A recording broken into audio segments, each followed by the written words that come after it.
yan. Mga ilang araw ako hindi nakapag-upload ng video dahil sa busy tayo. So marami tayong ginagawa kaya hindi ako nakapag-upload. So ngayon i-update ko naman kayo sa mga kaganapan dito sa Bataan project natin. So halos palapit ang pagkatapos dahil mag-December na. So siyempre baka naman dyan kaya uuwi kami ngayong December.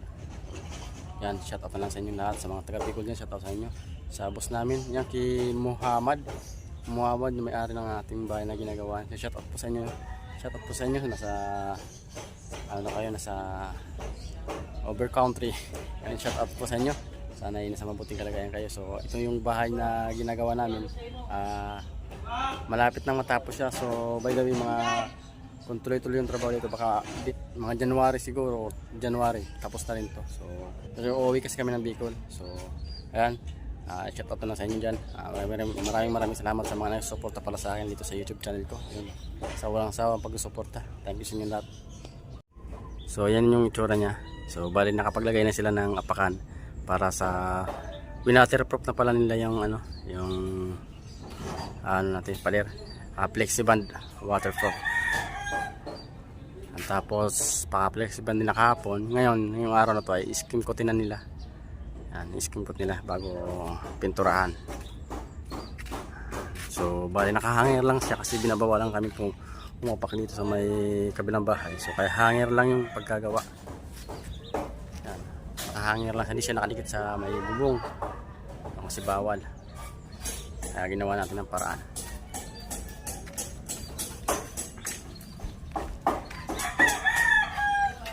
So dito naman sa may garahe, naglagay ulit tayo ng additional biga. Naglagay ulit tayo dahil sa kita kasi yung nilagay nilang kita kasi yung tambol ng ating RD-Flex. So mababasa pag nag-ulan, kaya nag-additional tayo na biga. So nakababayan ng mga 15 cm galing sa may tambol. So bubuhusan yan maya lang. So yan yung itsura nya. So tayo kasi para sa tambol ng ceiling. So dito naman si Robinal, hinan na rin yung fittings ng gutter, para yan sa gutter. Tapos floor din dito sa may terrace, nakabit nya. Ito yung gripo natin, papatayan dito. So maglalagay tayo ng additional gripo o fittings natin sa taas para sa may terrace. Maglalagay tayo doon, tapos downspout para dito sa may mga gutter. Ito din. Nagagapang sila manamok. Grabe namok dito. So bali inaalis na nila yung tambak dito.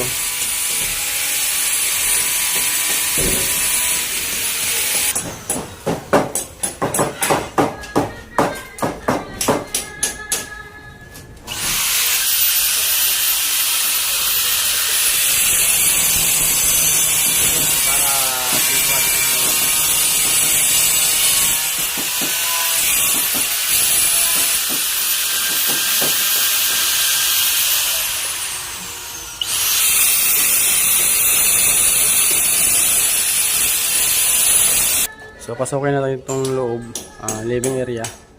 Yan. So pinturado na siya. So di pa rin nakabit yung sa side dahil may porko. Living area. So yung design ng kisame. Design ng kisame. Ilaw. Aircon. Tapos may mga pin light dito sa mga gilid. Meron yan mga pin light. Lahat ng mga kanto ng gilid may mga pin light.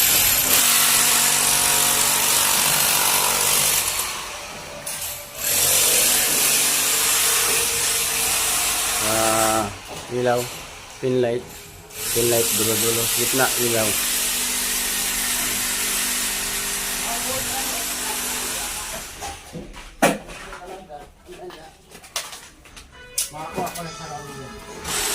Tinatanggalan nila yung tambak dito.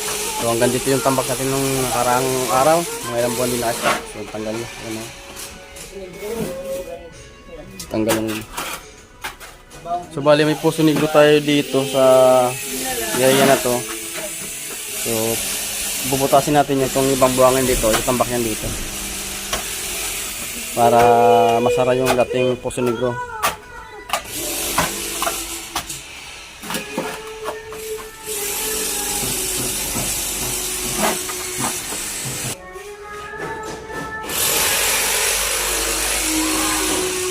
Halos ito na lang yung kabit niya.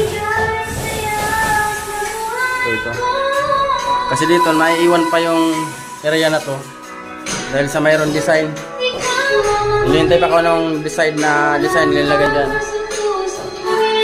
Napalitan natin ng fittings, pinalitan na. Tapos yung napalitan na rin. So yun yung pin light natin. Pin light. Tsaka pin light, master room na inilagay. Tapos may isang gitna na pinakailaw. Tapos mayroon pa tayo diyang cob light, paikot.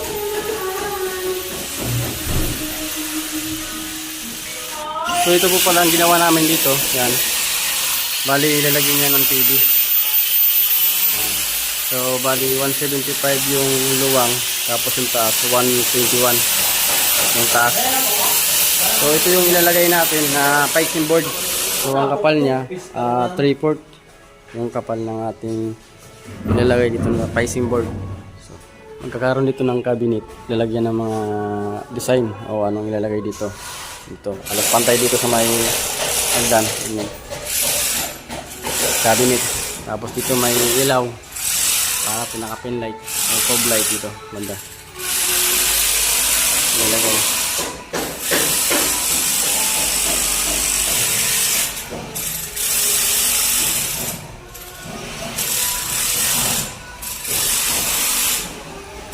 So itong ginawa natin na to.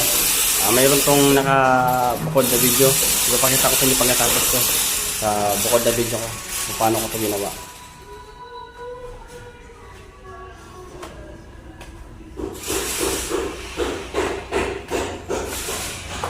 Nakita tayo dito.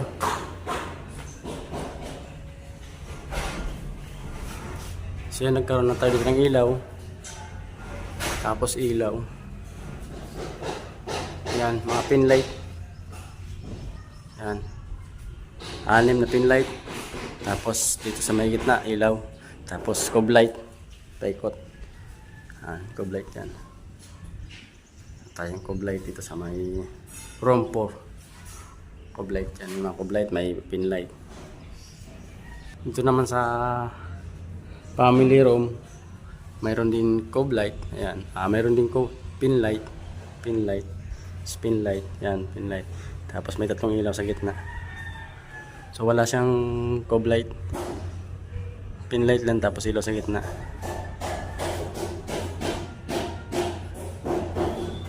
Yan.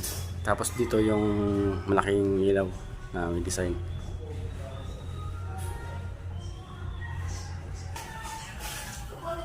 Isang pin light din. Pin light.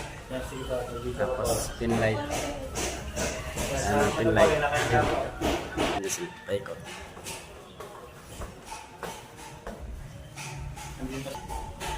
Tapos dito rin ganoon din sa room 3 pin light. 2 pin light din. So 4 na pin light. Room 2 3 4 yung yung dun sa ayan 4 yun. So may pin light tayo dyan. Sa cob light. Ayan. Saka may shadow. Ito pala yung shadow natin. Tinatawag yung shadow. Paikot. So, aircon. Ito yung aircon. Ito pala ilalagay yung exhaust ng aircon. Dito sa kabila. Tapos doon sa kabila mayroon pa rin doon. Dito. So, bali dito sa gilid na to, maglalagay kami ng sinipa dahil nagkaroon ng siwang dito sa may So, dito sana namin ilalagay ng sinipa dahil okay na sana yung yun, barsyada na 5 na C-bar, kaso bumaba yung natin design, kaya lagyan natin ng sinipa. Ay, lagyan natin yung ngayon. So dito, hinintay natin yung spandrel itong ilalagay natin dito paikot. So kaya naglagay tayo ng apakan na. So kaya natin ito kahapon. Kaya napakan paikot yan. So lagay tayo yung spandrel. So maglagay din tayo dito ng sinipa. Papakain natin yan dito sa may gutter. Parang fix. So sinipa, spandrel, paikot.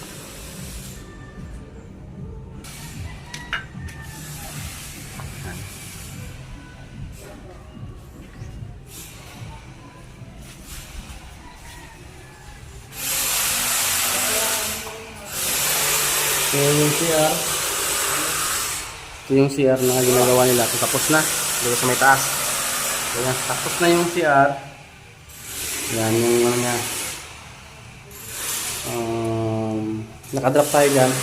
Bali sakto lang yung ibinawas natin dito sa ano, sa may pintuan.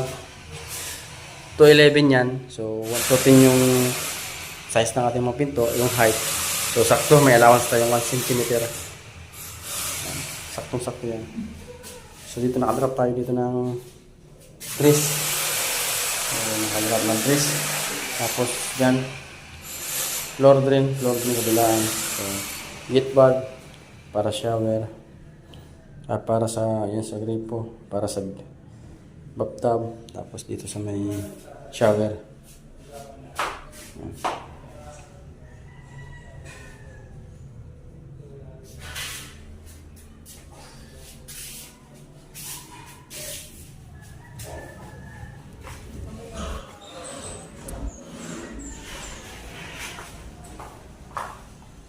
Dito rin ganun din. Tapos na rin. Nakadrop din doon. Tres. Sa sim rin. Tres din drop natin. Yung floor drain.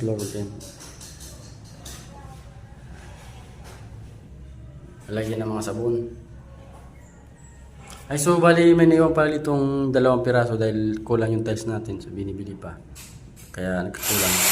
Pati nung para sa kabila mayroon din.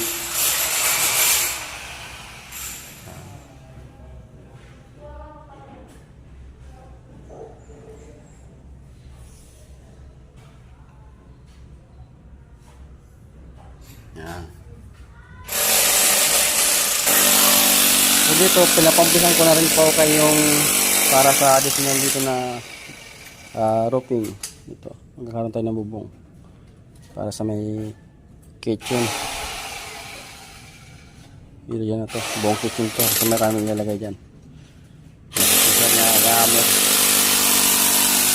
So, pag natanggal na to, pag nalagyan na natin ng spandrel, tanggal na lahat yan. Maglagay mo tayo ng spandrel bago tanggalin. Ito.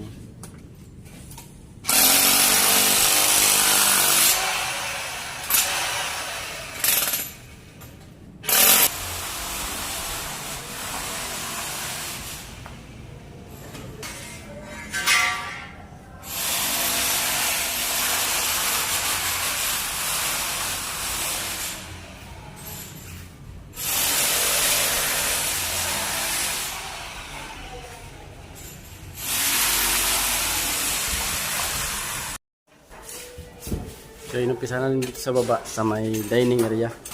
Inumpisa na naglagay ng pin light.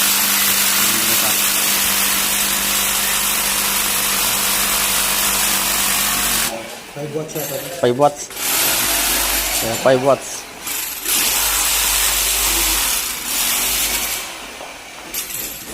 Ay watts no? 6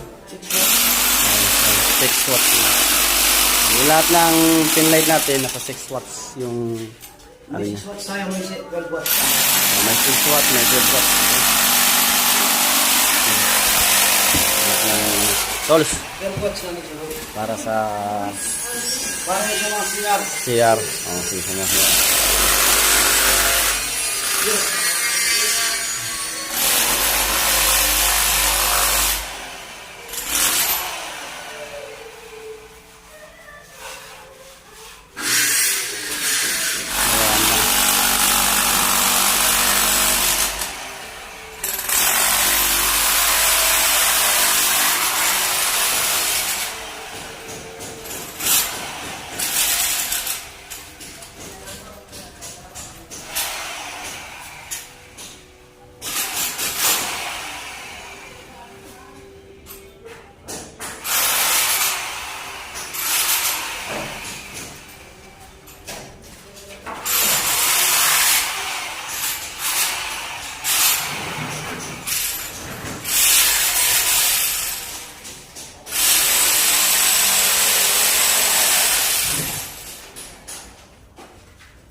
Iakit mo na to, Ral. Oo, sige pa. Dito banda sa may ano? Sa may...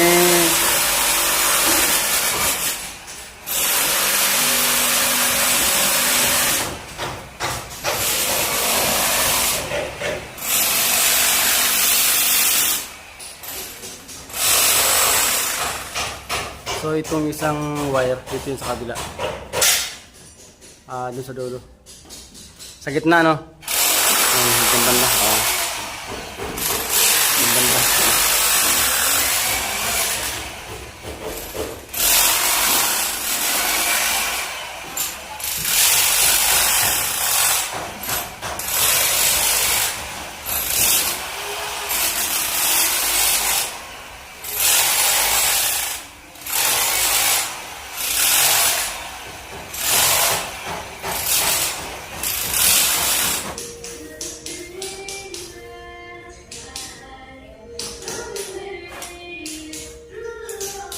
So mamaya balikan natin yung natapos na ditong area kung hanggang saan natapos.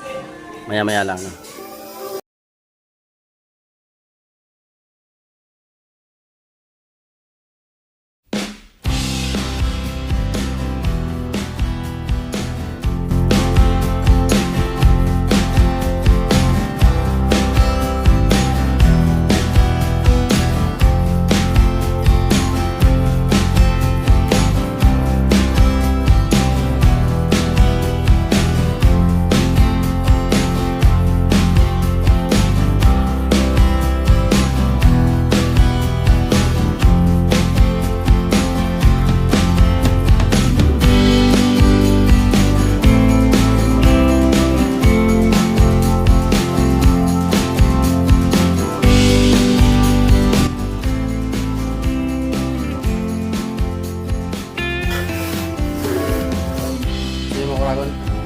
Kaya mamaya, gagawa muna tayo dito sa may ano. May ilagay natin silipa. May gilid. Ilagay na muna rin yan. At kayo, papakita ko rin sa inyo kung paano ilagay yan. Ayan.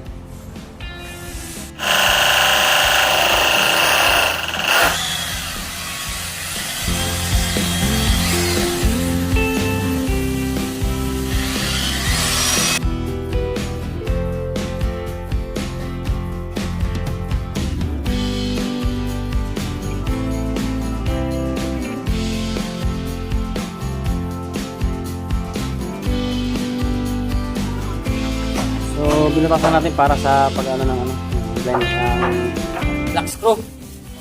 Ito yung black screw natin. Yan, so para may baon yung ulo dito. Yan ang purpose nung kaya binutasan natin. So nahuli yung sinipa natin dahil sa hindi, ano kasi ito, ano, tambol natin eh. Para sa sinipa yan kasi nagkaroon ng tambol tayo dyan. Kaya lalagyan natin ng sinipa para matakpan. So 3/4 yung kapal ng ating sinipa natin dun. Turong natin si Gerald. Kala ko 5 na yung pot. Ha? Kala ko 5 na. 5? 3/4 3/4 lang. May mas 3/4 makapal lang pa yun. dyan, no? Wow. Oh. Meron pa dyan, diba? Ayan. So pas dito maglagay pa rin tayo dyan. Diretso na yan.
Okay lang, no? Ito mo sa dulo. So, may parang deliver tayong simento.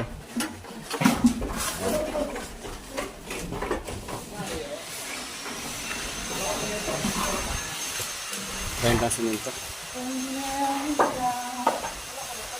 Ano yung binubukan nilang biga? Bali may isa na lang na di pa na formahan. So ito na formahan.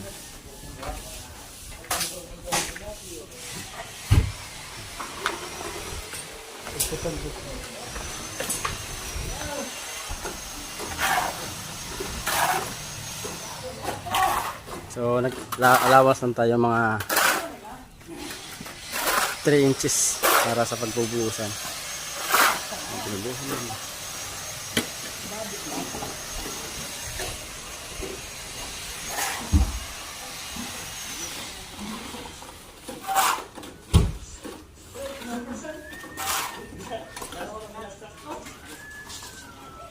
So yung siwang na yun, ano lang yung bali, asintado na lang yun na maliit.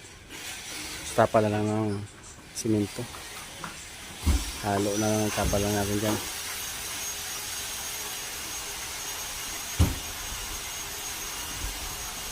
Malapit na, lalasin ko na. Mas pasa na yung trabaho dito.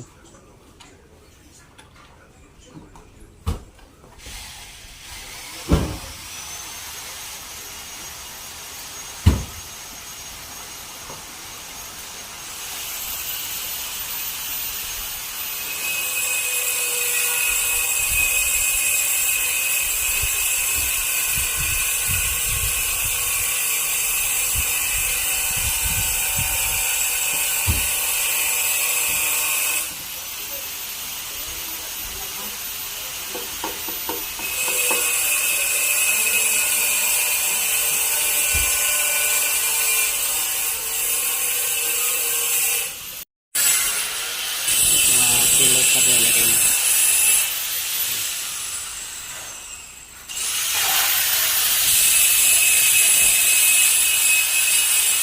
So 1, 2, 3, 4, 5, 6, 7, 8, 9, 10, 11. Maraming pin light. Ha? Bubog sa ilaw. So dito may malaki. 12 watts. 12 watts steps dito, mga 6 Tawag dyan. lagay na dito. Bukas siya ng ano, tubig.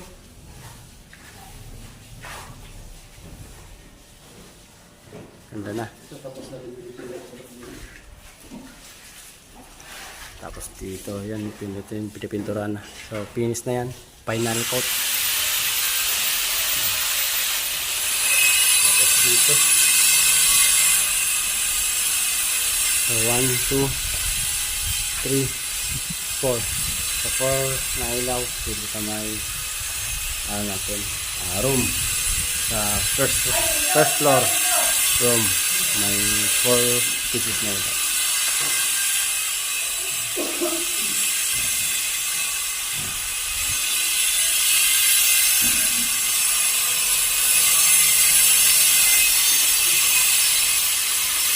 Isa, dalawa, tatlo, apat, lima, anim, 7, 8, 9, 10, 11, 12, 13, 14.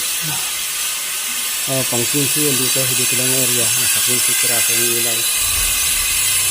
Bukod pa yung nasa main. Bukod pa yan. Tapos dyan meron pa naman 1, 2, 3, 4, 5, 6. Mga aning pa doon nilagay bukod pa sa gitna.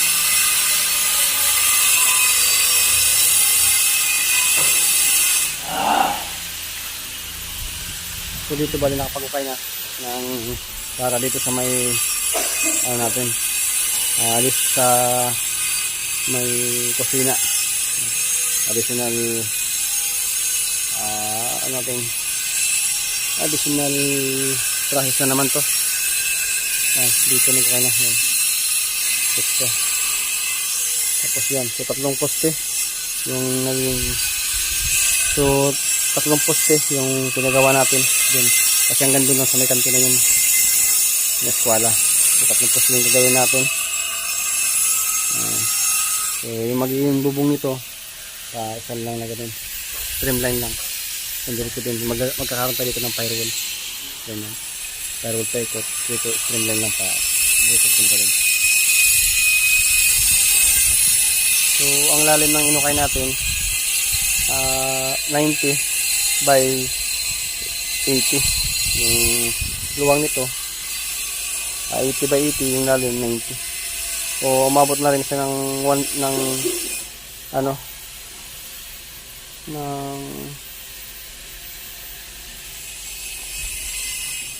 umabot na rin siya ng 1 meter kabuuan. So galing dito sa may floor area dito sa baba, sa 1 meter yung lalim. Tapos dito kasi to, septic tank na kasi to. So dito yung poste natin, ano lang natin yan, bubuhusan lang natin dyan ng ng makapal. So siguro buhusan natin ng mga 4, siguro buhusan natin ng mga 30 cm. So siguro buhusan natin ng 30 cm para kumapit ng uso, kasi maliit lang yung natin. May sira kasi ito dito po yung papakin. Yan. So dito magiging open area, paikot, open area yan, yung terrace na additional.